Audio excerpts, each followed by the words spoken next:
Have you ever wondered how human civilizations emerged?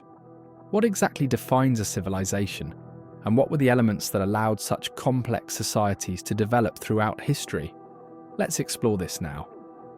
Civilization is much more than just a gathering of people living together. It represents an advanced stage of social organization, where we find writing systems, structured governments, surplus agricultural production, division of labor, and, of course, urbanization. But how did all this begin?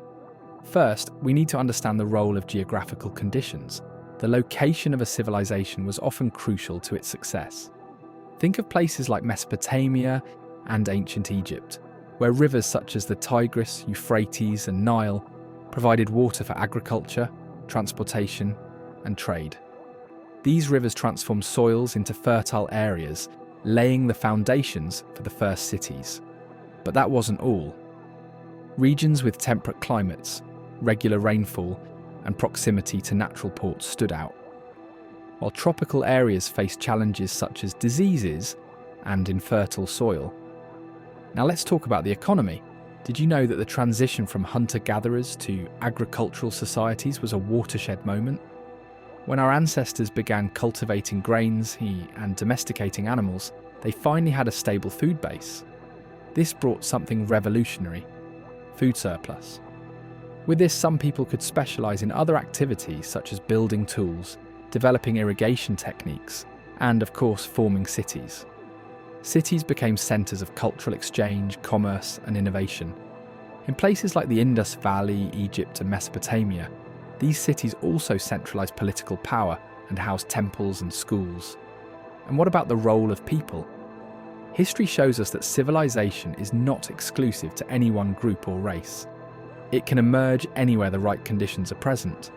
A clear example is 20th century Japan, which industrialized and modernized rapidly, just as England had done in the 19th century.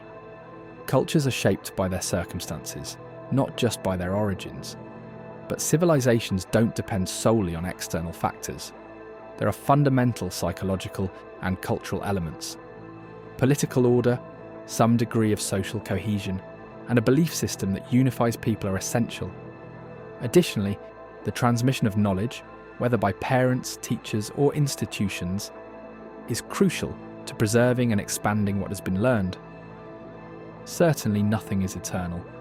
Many civilizations disappeared due to climate changes, epidemics, resource exhaustion, or internal conflicts.